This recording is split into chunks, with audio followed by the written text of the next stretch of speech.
Imagine for a moment a basketball team with 3 future MVPs. Not just any MVPs, but 3 generational talents, all drafted by the same franchise, all under 23 years old and already reaching the NBA Finals. This wasn't some fantasy league dream. This was the 2012 Oklahoma City Thunder. It promised a dynasty, a decade of dominance, a championship parade. Yet this seemingly destined super team was dismantled before it could truly bloom, leaving behind one of the NBA's most agonizing what-if scenarios. How did they fumble a future so bright? And how, against all odds, did the franchise eventually achieve its ultimate goal in 2025? This isn't just a story of failure, it's a tale of a painful lesson that paved the way for future triumph. Our story begins not in Oklahoma City, but in Seattle. The Supersonics, a storied franchise, faced financial woes and arena disputes. In 2008, they packed their bags, moved to Oklahoma City, and rebranded as the Thunder. Transition and the move of this operation and this team begins tomorrow morning from Seattle to Oklahoma City. This relocation, driven by a need for financial stability, deeply ingrained a conservative fiscal philosophy in the new ownership led by Clay Bennett. They'd just escaped a financial quagmire.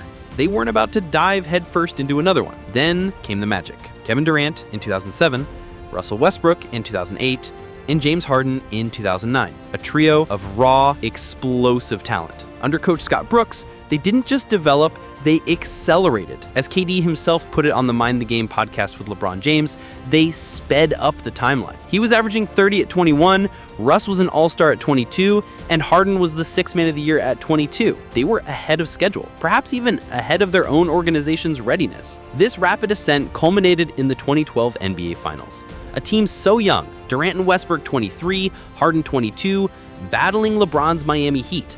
They took down Kobe's Lakers, Duncan's Spurs, a true gauntlet. They fell short, but the message was clear. The future was theirs, or so we thought. This brings us to the fateful fork in the road, the James Harden trade. After the finals, Harden, the reigning 6th man of the year, wanted a max contract extension. The Thunder offered $55.5 million over 4 years. Harden wanted closer to $60 million. A mere $4.5 million difference over 4 years? Sounds like pocket change for an NBA team, right? Well, not for the Thunder. Here's the kicker. A max deal for Harden would have pushed their salary to $78 million, triggering a projected luxury tax bill of around $105 million.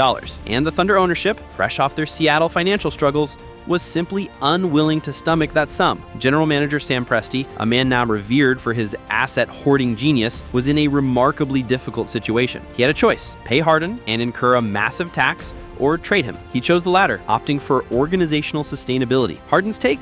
Blunt. I felt like I already made a sacrifice coming off the bench, and they weren't willing to help me. He added, at the end of the day, money talks, and the Oklahoma City Thunder didn't talk enough for James Harden's liking. Ouch. The Thunder got Kevin Martin, Jeremy Lamb, and some draft picks. Harden went to Houston and immediately became an MVP caliber superstar. Talk about a glow up. The post-Harden era wasn't a total disaster. The Thunder still won 60 games the next season and reached 2 more Western Conference Finals, but they never returned to the NBA Finals. Injuries played a part, sure, but the absence of that third dynamic star was palpable. Kevin Durant, years later, shed light on the internal frustrations. On the Mind the Game podcast with LeBron James, he revealed his belief that the Thunder's front office wasn't ready for them to be yearly contenders. He expected upgrades, fine-tuning. Instead, they pulled one of the key figures off the team. And he also hinted at frustrations with stagnant offensive schemes, often forcing him into a ton of contested shots. It seems even superstars get tired of playing hero ball every night. So what was the real culprit behind this generational fumble? It wasn't just one thing. It was a perfect storm of collective inexperience. The players were incredibly young. Coach Scott Brooks, while good at building rapport, was criticized for an ISO-heavy offense that didn't fully unlock their potential. Sam Presti, while brilliant, was still a relatively young GM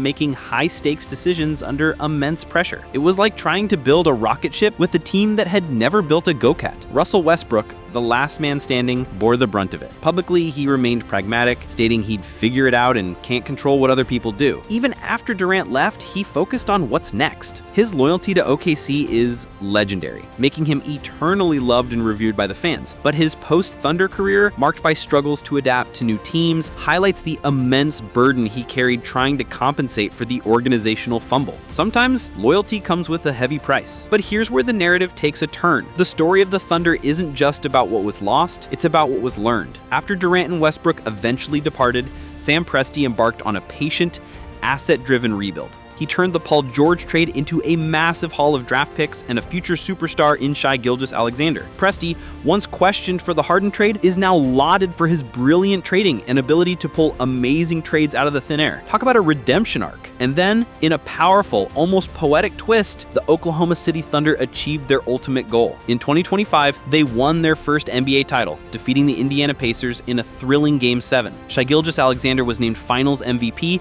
cementing his place in franchise history. And get this, the 2025 championship team was also incredibly young, the youngest in NBA history to secure a #1 seed with an average age of 23.9 years, almost identical to that 2012 finals team. The difference? This time, they had veteran Alex Caruso at 31, showing his younger teammates how to pop champagne bottles in the locker room. A small, witty detail, but it perfectly symbolizes the organizational maturity gained. The fumble taught them invaluable lessons, transforming their approach from short-sighted caution to long-term sustainable success. The what-if of Durant, Westbrook, and Harden will forever haunt NBA fans. It was a generational fumble, a colossal missed opportunity, born from a mix of inexperience and financial conservatism. But it was also a crucible. It forged a new, wiser organization, one that learned from its mistakes and ultimately delivered on the promise of a championship. The Thunder story is a testament that sometimes the biggest failures are simply the most expensive lessons, paving the way for an even sweeter triumph. So what do you think? Was the Harden trade an unforgivable blunder or a necessary evil that led to future glory? Drop your thoughts in the comments. Smash that like button